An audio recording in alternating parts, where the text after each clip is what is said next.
Hey everyone, it's Emily. Welcome to Mama from Scratch. Today I'm going to be sharing with you some awesome high-end decor dupes that are absolutely beautiful, super easy to make, and they cost pennies to what they go for in the stores, and you guys are going to be obsessed with them just as much as I am. I can't wait to make more of these, and I hope you guys enjoyed today's video. So give it a thumbs up if you do, share it with your friends, and I want to say a big thank you to Kiwico for sponsoring today's video. I'm really excited to be partnering with them because we're actually been using their crates since January, and my boys are obsessed with them, and I have a crate to share with you guys as well. So with that, let's go ahead and get started with these awesome and beautiful high-end decor dupes. For this first DIY, you're going to want water, a bowl or two, some saran wrap, and then paper mache. I got this from Hobby Lobby and used a 40% off coupon code, so it was about $4 for the bag. Now, I'm going to be covering my larger bowl with saran wrap. You're going to want to make sure you cover the entire surface of this. Now, I decided to use a bowl that had a little rim on it to help create that shape for the very top of it. So I did two layers of the saran wrap. That way there was no metal because I don't want it to stick to this, and I thought that would be the easiest way for it not to. I guess you could possibly grease it, but I think that might affect the paper mache, so I would say stick to the saran wrap if you can.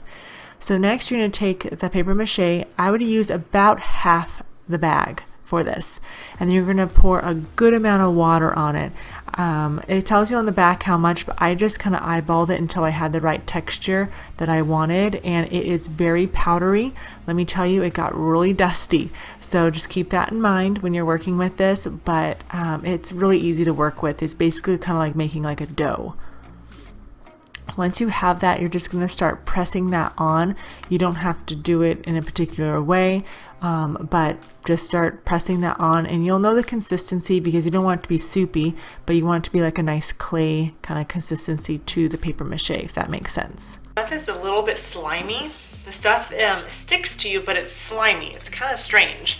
I don't know how else to describe it. It's kind of like oatmeal or something, the way it feels. But we're gonna smooth this out. So right now I'm just working on basically the layering of it, and we will smooth it out after we get it put together. It does take about 1 to 2 days to dry, so it's not gonna dry out on you if you take your time. So don't worry about that part. But I have to kind of squish it, otherwise it wants to come up with my hands. So just kind of work it in there. I feel like the more you rub it, the more the water kind of comes out. So yeah, used about 1/4 of the bag for this so far, so I would say probably 1/3 of the bag would cover this big bowl.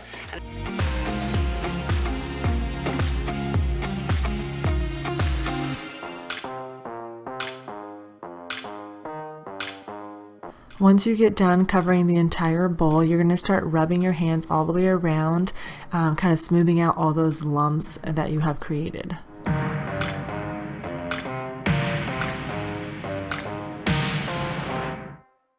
I'm so excited that I actually decided to make these DIYs because I've been seeing them go around Instagram from some of the ladies that I follow, and I am just obsessed with them. Now I understand why so many people are making these, because they are really, really fun. So for the base, I decided just to kind of make a hamburger patty style base here and kind of shape that. I realized it was a little bit too small. I kind of used my bowl as a guide, but this is all personal preference. So if you want a smaller base, that's fine, and taller. I did mine about close to 1 inch or so. It's between 1/2 and 1 inch, and I like it. So I kind of built more on it to make it a little bit wider. It's just all personal preference. So just do what works for you. These bowls come in a lot of different shapes and sizes. So again, depending on what look you're going for, build it to that desired look.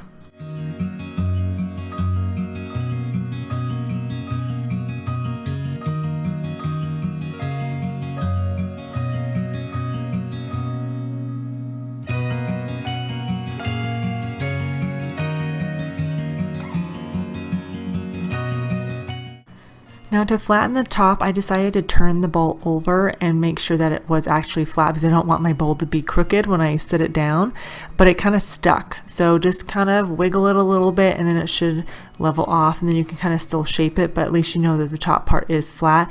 You could also just use a bowl or another plate as well. So now I'm making the sides of the bowl. I wanted it to have a little thickness here, and it's about maybe 2 inches or so, maybe 1.5 inches. You can tailor it to how you want, but the ones I saw online were about this size, and I'm just applying this in no particular way, just kind of applying it and then shaping it with my fingers. And then once I get it all rubbed down, kind of molding that shape, it's okay. The imperfections will make it look more authentic and pretty. Now you're just going to let it sit and dry.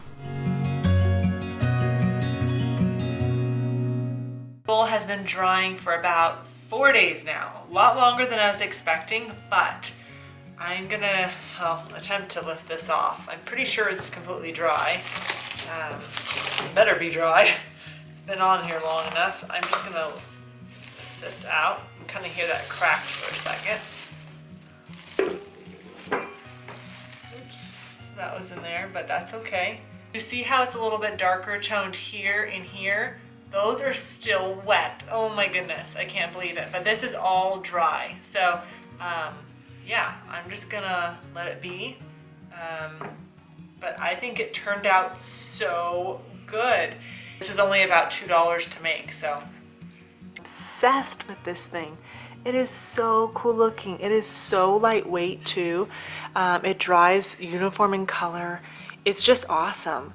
Now you can tea stain this, I've heard, or you could paint this. I kind of want to leave it alone, and I would like to make a couple other ones, like smaller, and kind of stack them out in this. I think that would be really cool, and kind of have them all be different colors, just a slight variation. But you could do so many different things, put pumpkins in them, put nothing in them. I really like the way these look, though. It turned out so good. So next I'm going in with this Model Magic clay. It's very lightweight. It kind of feels like you're holding air. It's really strange. And it's very pliable, very easy to work with, kind of like Play-Doh pretty much, but it's very sticky once it touches itself. So you want to make sure you keep the ends separated until you're ready to put them together. So I went ahead and just kind of rolled it and tried to get about the same size. These were almost a foot long or so. And I went ahead and made a circle with the first one, and you're just going to use your fingers and mold it to the shape that you want. Not a big deal, and this seam will be covered up, so don't worry about that. But you want to make sure that hole is big enough to fit the other clay piece into for this. So I'm just kind of working it back and forth, making sure it's sealed. You don't really need a glue for the first part of this, but the second part you will. So again, I'm just kind of molding this together, and I'm kind of making sure the shape fits here, and this gets stuck a little bit too much, but I didn't want it to be too loose either. So just remold that, and then place the second one into a C shape, and then you're going to put a piece of parchment paper in there. And then I went ahead and just set them on parchment paper, and I came back to them the next day, and well, I wouldn't suggest using parchment paper for letting them dry on, because you can see all the creases in the clay, and so you have to mold that and just press it with your fingers. It's not hard, it's pretty pliable still, but it's just kind of frustrating after you work your magic and then you have to go back and fix it again. So I'm going to end up putting this on saran wrap just to make sure the moisture doesn't come out and ripple the paper again. But it's doing really good, but make sure you keep that parchment paper in the middle so it doesn't glue itself together, because we have to attach these. So I'm going to let these actually dry for another 2 days. They took longer. I don't know if it's from the cooler weather or whatnot, but you're going to take this loose one, and you're going to work it very slowly so it does not snap on you.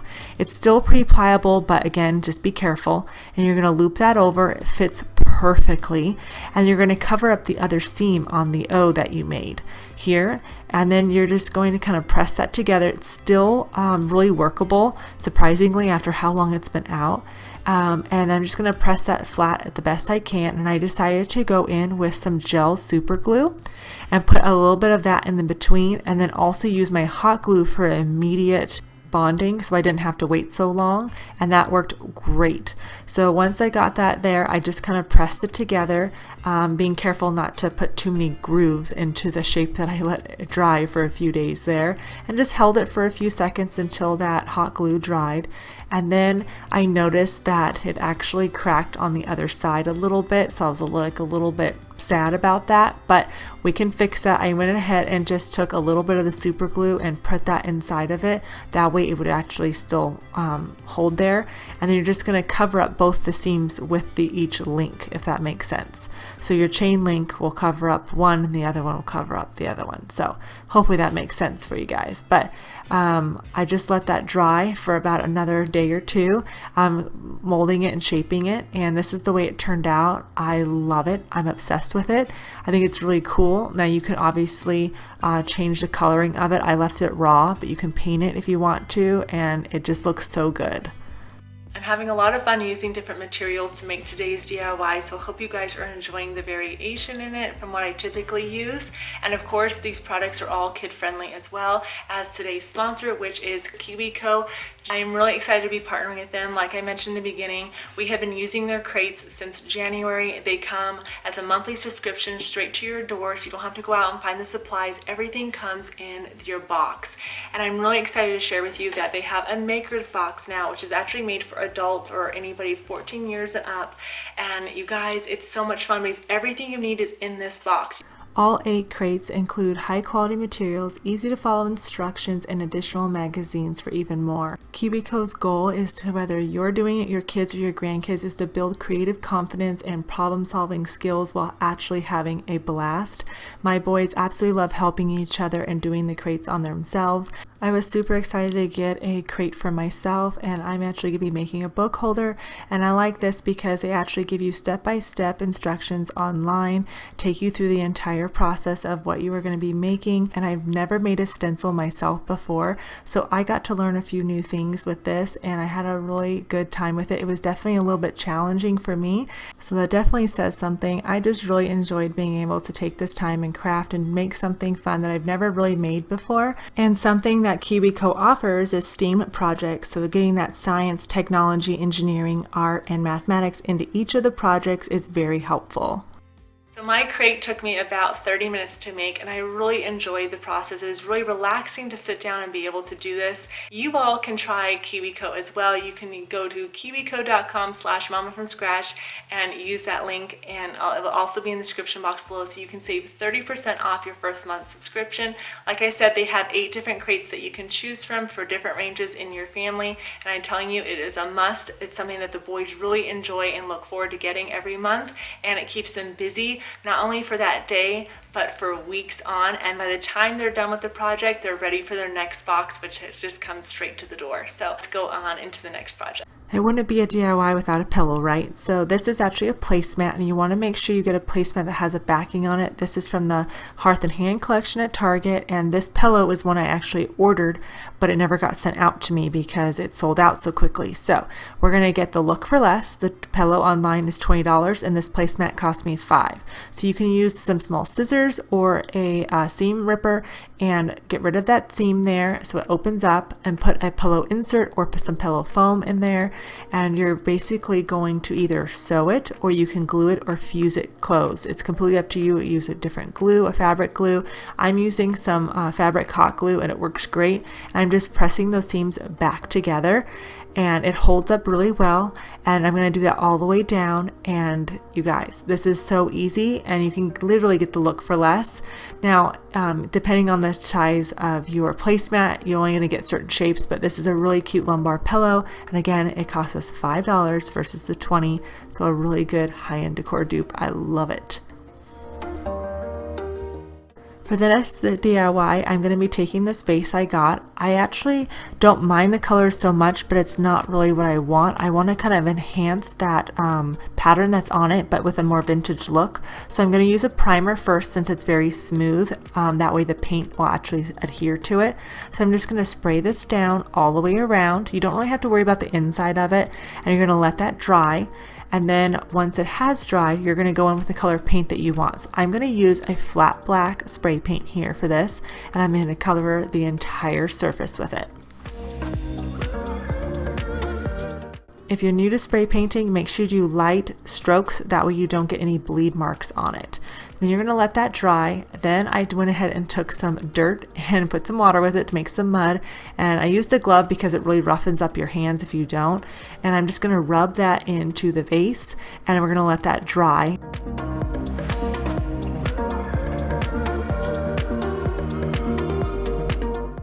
So I started with a wet paper towel, just wiping it off. It's your discretion how much you want to take off or you don't.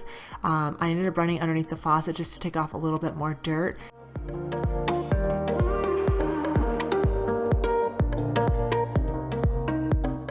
Here is the final look of the vase. I really like it. I added some of my stems from Hobby Lobby in there, and I just love the rustic look to this.